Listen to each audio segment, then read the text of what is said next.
Olá, meu nome é Lucas, este é o Diário de Leitura e no vídeo de hoje eu decidi fazer uma coisa diferente. Por quê? Porque na semana passada eu fui à livraria da minha cidade e descobri este livro aqui, Contos dos Irmãos Grimm. Tudo bem, você vai falar. Livro com os contos dos Irmãos Grimm existe por toda parte, há várias edições diferentes. Mas essa me chamou a atenção porque ela é prefaciada e os contos são selecionados por ninguém mais, ninguém menos do que a Clarissa Pinkola Estés. Aqui até registrada como doutora Clarissa Pinkola Estés, o que é bem incomum para esse tipo de livro. Quem é Clarissa Pinkola Estés? É a escritora de Mulheres que Correm com os Lobos. A grande intelectual aí da psicologia junguiana. E que tem tudo a ver, vocês sabem, né, a psicologia junguiana, com o tema dos mitos, das lendas, dos arquétipos e dos contos de fadas. Então fiquei super interessado nessa edição, só por ver a capa. E qual não foi a minha surpresa quando eu comecei a folhear e descobri que ela era também uma beleza, que eu não conhecia em absoluto. Vejam só essas ilustrações de um artista vitoriano. Então eu trouxe para casa. Quando eu cheguei aqui em casa, eu percebi que eu já vinha acumulando, assim, meio que por acaso, vários livros com essa temática dos contos de fadas, dos contos maravilhosos. E, portanto, eu decidi fazer esse vídeo para me aproximar mais desses livros, trocar algumas ideias com vocês e, quem sabe, né, dar início a essas leituras num futuro próximo.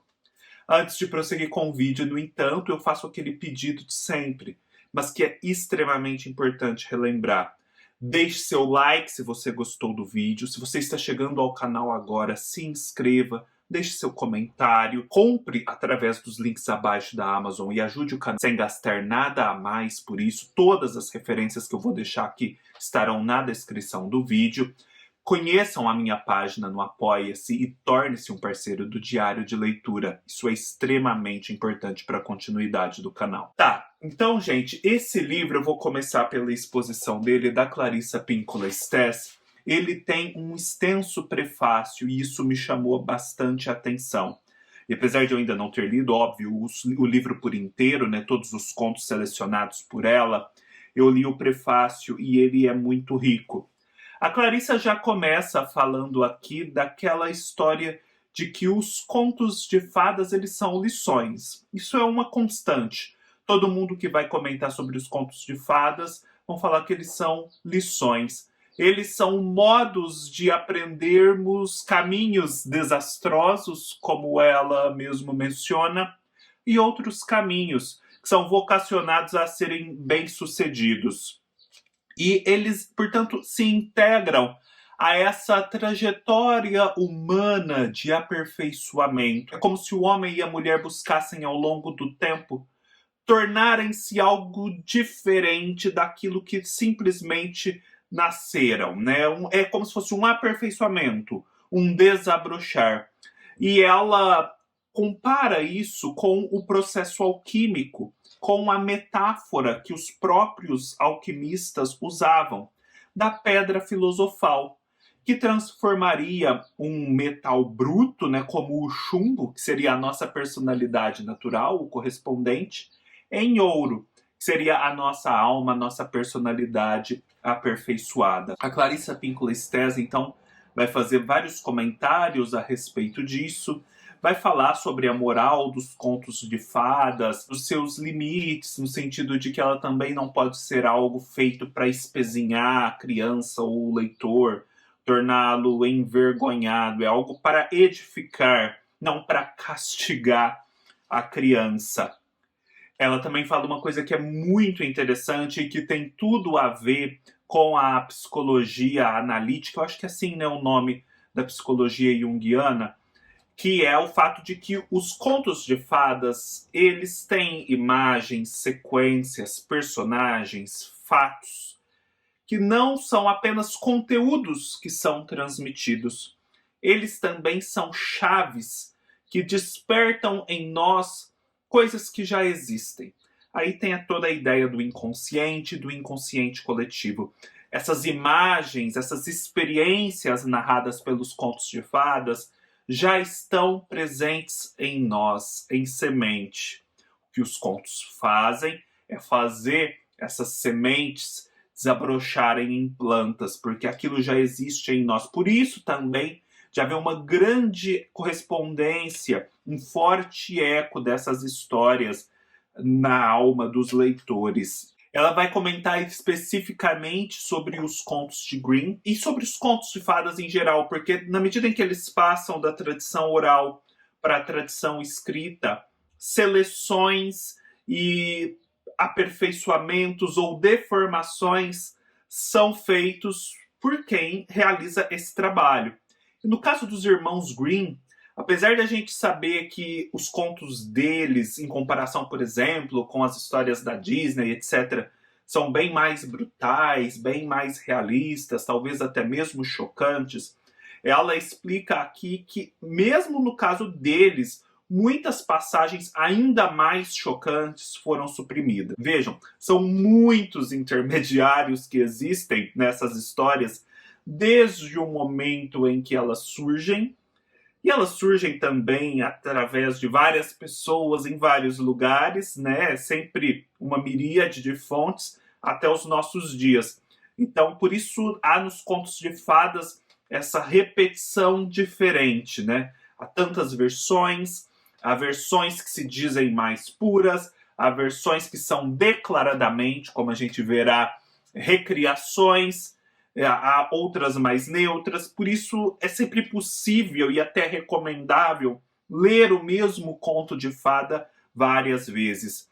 E aqui ela também vai falar dos leitores, né? E eu achei muito interessante em relação aos pais, porque ela diz que, por exemplo, na história da Chapeuzinho Vermelho, em que a Chapeuzinho Vermelho está ali seguindo uma orientação da mãe e vai pela floresta, e depois dá todo aquele entrevero, pais diferentes reagirão àquela história de forma diferente. Um pai autoritário que acredita que somente ele manda e que só suas opiniões contam, interpretará Chapeuzinho Vermelho de um jeito. O pai e a mãe que diz vale tudo o que você quiser, como quiser que seja, também vai extrair uma outra lição da Chapeuzinho Vermelho.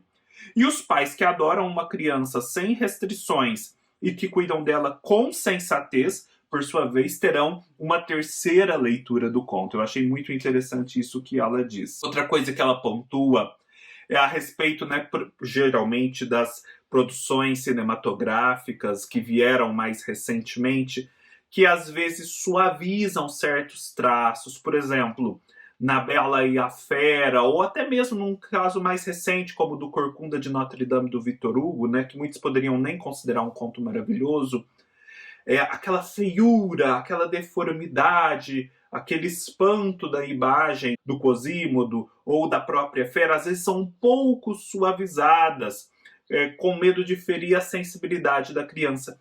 Mas essa suavização também acaba por embotar a lição ou a imagem que o conto quer transmitir. Porque é justamente, né, dessa mudança, dessa extrema feiura, para a descoberta de que na extrema feiura está também uma extrema beleza que vai se revelar ao final, que acontece a graça do conto, e é aí que está a sua força. É um livro, gente, muito, muito lindo mesmo. Vejam só essas ilustrações. A folha é de um amarelinho tão gostoso. E como aqui é escrito em vermelho, tem detalhes verdes. Nossa, fica uma sensação, sabe, agradável mesmo de se ler esse livro. Que eu não conhecia. É uma edição antiga, mas você ainda encontra ela por aí. E fiquei muito feliz em encontrar, né? Já está produzindo frutos gerando esse vídeo.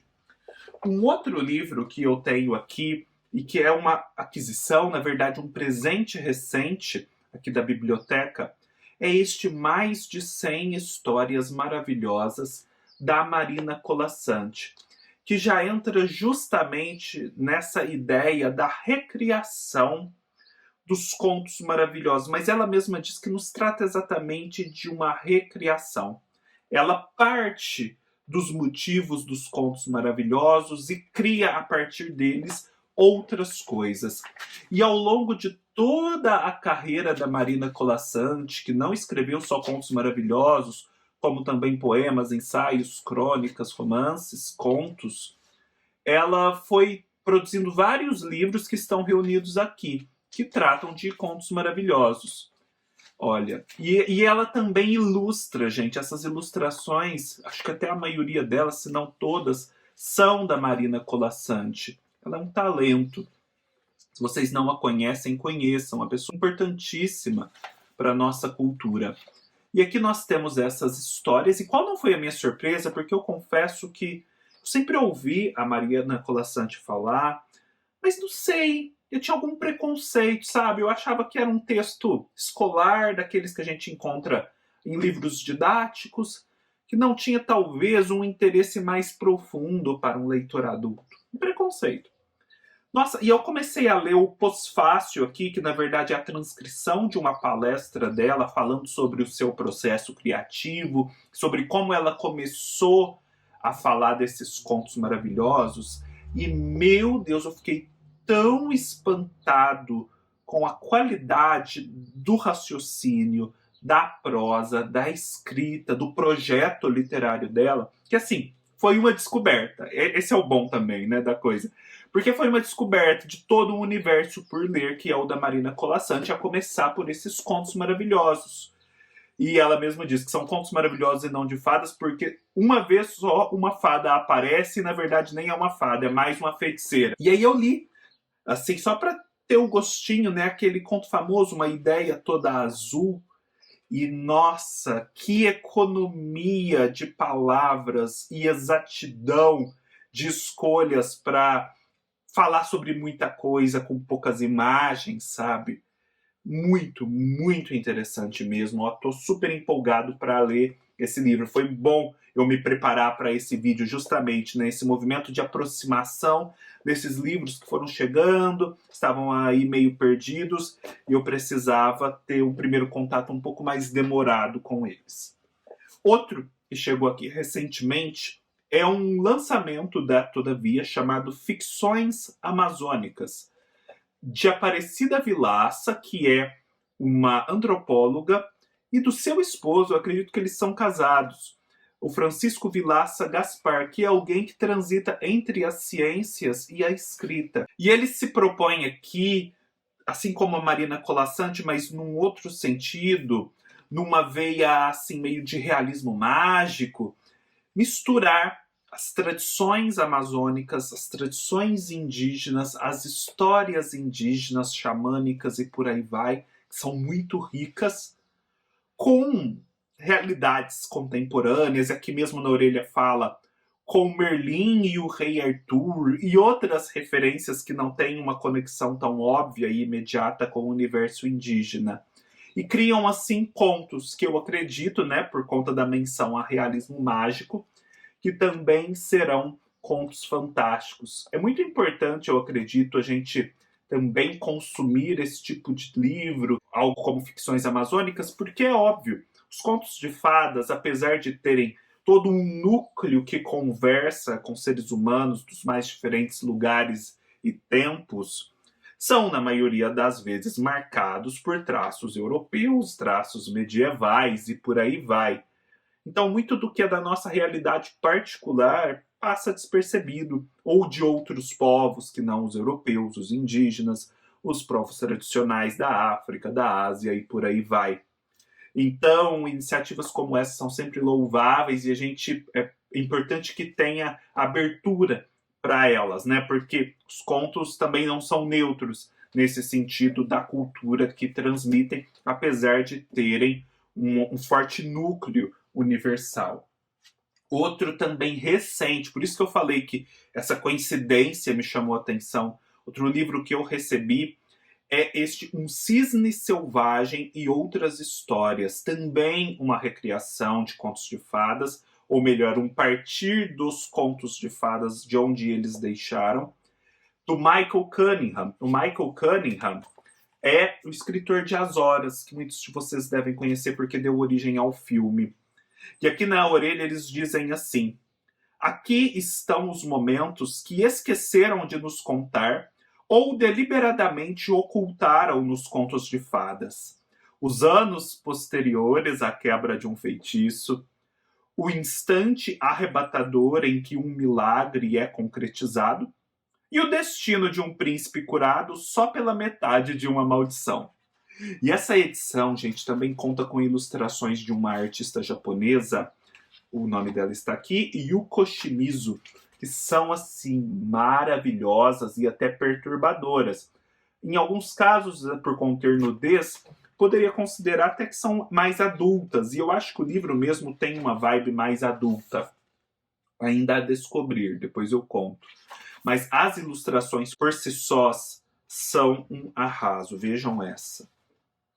É um recente lançamento da Bertrand Brasil. Eu tenho, e esse eu já li, este Contos da Mamãe Gansa, do Charles Perrault. Era uma edição que saía pela Cosac Naif, e a SESI Editora passou a publicá-la, e eu acredito que não tenha nenhuma diferença em relação à edição da Cosac Naif, inclusive a capa é dura. Os contos fantásticos, o momento em que eles foram transpostos para a escrita foi muito vivo ali entre os séculos XVIII e XIX, a começar pela França. E o Charles Perrault é um exemplo desse movimento, né? Registrando essas histórias. E há muito aqui nas histórias que ele registra, apesar de poder haver, como a Clarissa disse, alguma ou outra edição, muito da brutalidade, da crueza e da violência dos contos originais. E é impressionante, isso para mim foi perturbador, uma constante que eu identifiquei nessas histórias. O quanto esses contos procuram educar e dizer às meninas o quão perigoso é o mundo lá fora. E a gente sabe que é perigoso mesmo.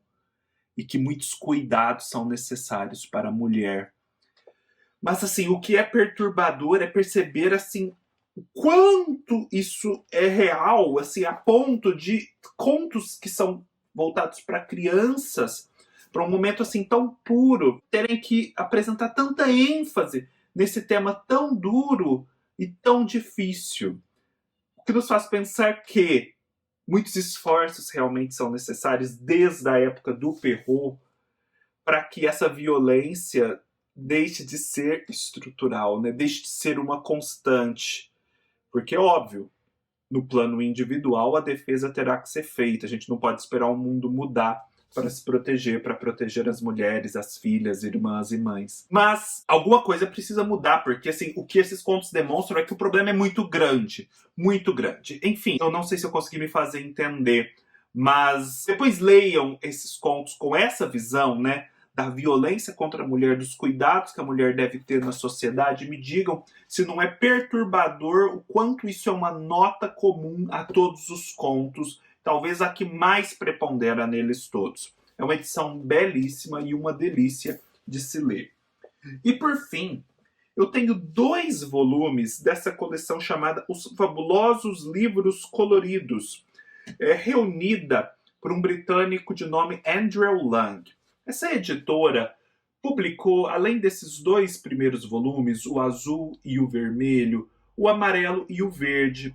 Mas a verdade é que a coleção tem 12 volumes, reunião de contos maravilhosos e de fadas das mais diversas origens, feitas por esse britânico de meados do século XIX para o século XX. E eu não sei se essa editora vai continuar publicando, até porque esses livros já são bem antigos. Eu vejo que a editora continua funcionando, mas não vejo nenhuma notícia da publicação do 5º livro.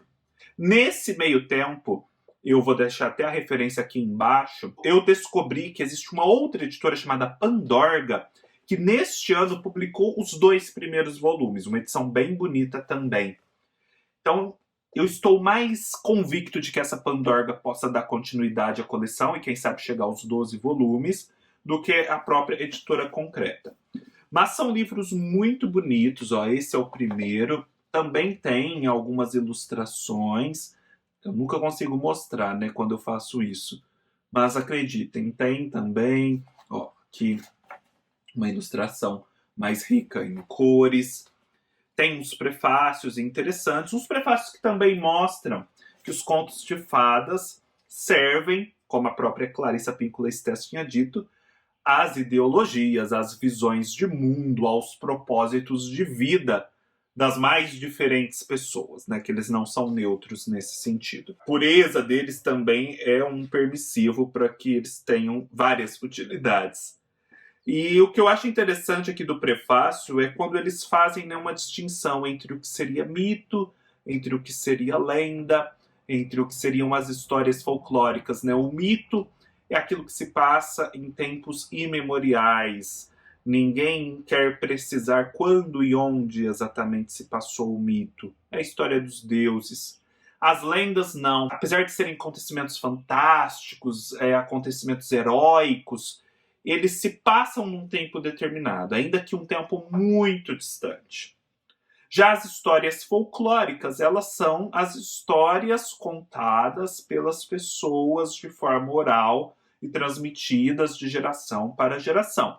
Entre elas, obviamente, pode haver mitos e lendas, mas pode haver também os contos maravilhosos que não tem nada a ver com heróis ou com deuses. Essas histórias são passadas para o papel, há um movimento na França muito intenso nesse sentido, ali pré-Revolução Francesa, e depois os alemães retomam isso, principalmente com os irmãos Grimm, nas sociedades de folclore, com essa atenção mais antropológica, e os românticos, né, se imbuem muito disso até para construir as identidades nacionais. Então, gente, é isso.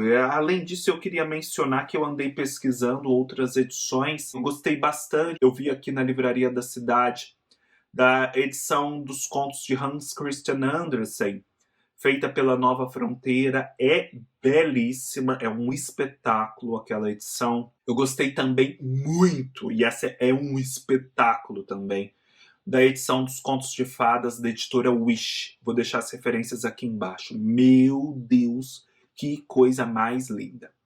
A que mais me decepcionou foi a dos Irmãos Grimm, feita pela editora 34. Porque além de ela ser bem simples e não ilustrada, ela tem um aparato crítico muito pequeno, assim, praticamente simbólico. E eu esperava, né, muito mais do aparato crítico de uma edição dos Irmãos Grimm feita pela editora 34. Há também umas edições dos contos de Andersen, acho que de La Fontaine, as fábulas, no caso, né, que envolvem os animais, Perrault, etc., feita pela Paulus. Vou deixar as referências aqui embaixo para vocês pesquisarem, mas essas parecem ser bem completas, né? A Paulus tem muito disso, de se ligar a esses temas, assim, que conversam com a psicologia junguiana e etc. Então eu acredito que essas edições sigam nessa linha. É isso, pessoal. Espero que tenham gostado. Se gostaram, deem um like, deixem seus comentários, se inscrevam no canal e até mais.